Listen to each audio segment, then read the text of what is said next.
नमस्कार. सध्या जून जुलै चालू आहे आणि जून जुलै म्हणजे शाळेची सुरुवात. तसं पाहायला गेलं तर आमच्या काळी म्हणजेच 80च्या दशकामध्ये पालक आपल्या पाल्याचे नाव गुढीपाडव्याच्या दिवशी शाळेत दाखल करत. आज देखील गुढीपाडव्याच्या दिवशीच पालक आपल्या मुलांची नावं शाळेत घालतात. परंतु आमच्या वेळेची मज्जा काही वेगळीच होती. त्यावेळेचे अनुभव काही वेगळेच होते. त्या आठवणी काही वेगळ्याच होत्या. काय होत्या त्या आठवणी? चला तर मग या व्हिडिओच्या माध्यमातून त्या आठवणींना उजाळा देण्याचा एक प्रयत्न करूया. गुढीपाडव्याच्या दिवशी गुढी उभा करून आमचे पालक आम्हाला घेऊन शाळेत जात. शाळेकडे जात असताना त्या मुलाच्या हातात पाटी द्यायची. त्यावर श्री गणेशा असं लिहिलेलं असायचं आणि त्यावर गुढीवरच्या लिंबाची 4-5 पानं आणि गुळाचा खडा असायचा. ही पाटी समोर धरून आम्ही पालकांबरोबर शाळेचा रस्ता चालायचो. रस्ता चालत असताना ते बालमन कधी पाखरांचे थवे बघून हरकायचं, तर कधी अनोळखी रस्ते माणसं बघून घाबरायचं, बावरायचं, प्रसंगी रडायचं. मग पालक त्याला पाठीवरचा गुळाचा खडा खायला देऊन शाळेत नाव दाखल करून घरी घेऊन यायचे. दिवस सरायचे. हळूहळू शाळेविषयी प्रेम, ओढ, कुतूहल मनात शिरकाव करायचे. आमच्या वेळी अंगणवाडी नसायची, तर बालवाडी असायची. तिथं एक मायाळू शिक्षिका असायच्या. त्यांना आम्ही बाई म्हणायचो. बाई सर्व मुलांना शाळेत आल्यावर एक लेमन गोळी किंवा एक पेपरमिंटची गोळी खायला द्यायच्या. त्यामुळे खायला मिळतंय या आशेनं मुलं शाळेत यायची आणि मग बालवाडीतून पहिलीच्या वर्गात जायची. इथं एक वेगळीच मज्जा असायची. इथे शाळेत बाई नव्हत्या, तर गुरुजी असायचे. 3 बटणी नेहरू शर्ट, धोतर किंवा विजार आणि डोक्यावर गांधी टोपी असा शक्यतो गुरुजींचा पेहराव असायचा. वर्गात सर्व मुले बसलेली असतानाच बाहेरून गुरुजी वर्गात यायचे. गुरुजी वर्गात आले की सर्व मुले उठून उभा राहत आणि एक साथ नमस्ते असे एक सुरात म्हणायचे. मग प्रार्थना सुरू व्हायची. त्यावेळी वर्गात गुरुजींना बसण्यासाठी एक लाकडी खुर्ची असायची. त्याच्या पुढे लाकडी टेबल असायचा. काही वेळा त्याच्या बजागऱ्या लूज झाल्यामुळे तो कर कर कर असा आवाज देखील करायचा. गुरुजींच्या मागे काळा फळा असायचा आणि त्याच्याजवळ एक भला मोठा तख्ता असायचा, ज्यावर मुळाक्षरे असं लिहिलेलं असायचं. मग सुरुवातीला गुरुजी फळ्यावर अ लिहायला शिकवत आणि बऱ्याच प्रयत्नांनी खापराच्या किंवा पत्र्याच्या पाटीवर पेन्सिलने अ लिहिण्याचा आम्ही प्रयत्न करायचो.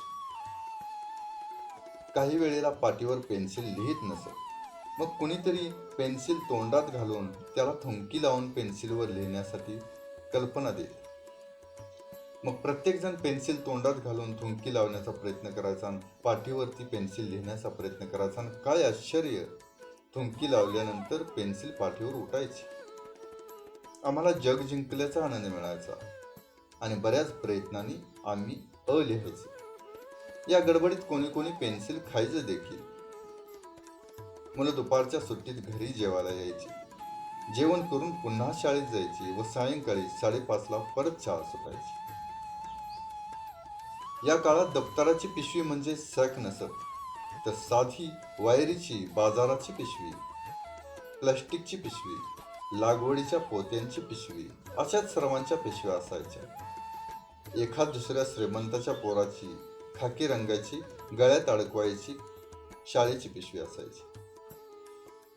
या काळात सर्वात जास्त आनंद व्हायचा तो नवीन पुस्तकांच्या पानांचा तो वास घेण्यात. हा सुगंध काही वेगळाच असायचा आणि खरं सांगू मित्रांनो, हा सुगंध जगातल्या कुठल्याही अत्तराच्या दुकानात विकत मिळणार नाही. दिवस सरायचे. आम्ही पुढच्या वर्गात जायचो. इथे जरा काही मुलं टारगरपणा करायची. दुपारच्या सुट्टीत एकमेकांना ढकलायची, पाडायची, प्रसंगी खेळायची. आबाधबी, लंगडी, पाठशिवणी, आईचं पत्र हरवलं, जिबली इत्यादी खेळ खेळायचे.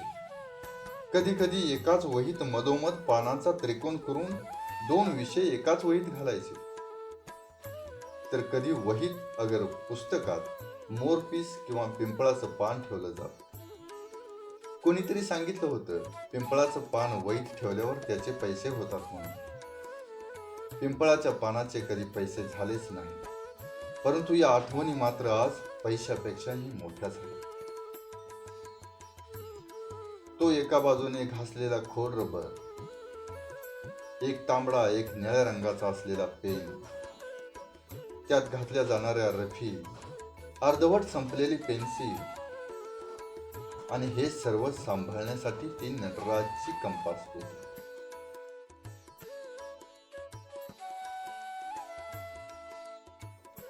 त्याचबरोबर चित्रकला पेपरसाठी आणलेला रंगीत खडूंचा, तेलकट खडूंचा अगर ट्यूबची पेटी वर्षभर पुरायची.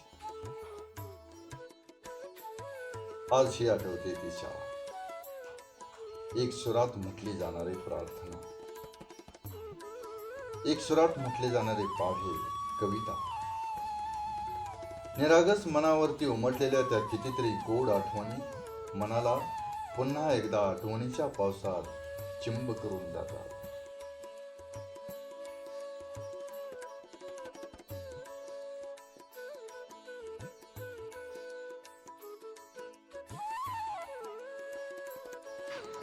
अशाच प्रकारचे व्हिडिओ पाहण्यासाठी आणि बालपणीच्या आठवणीत रमण्यासाठी आमच्या चॅनेलला सबस्क्राईब करा. व्हिडिओ आवडल्यास लाईक आणि शेअर करायला विसरू नका. त्याचबरोबर आपल्या प्रतिक्रिया कमेंट बॉक्समध्ये द्यायला विसरू नका. भेटूया पुढील माहितीसह नवीन भागामध्ये. तोपर्यंत धन्यवाद.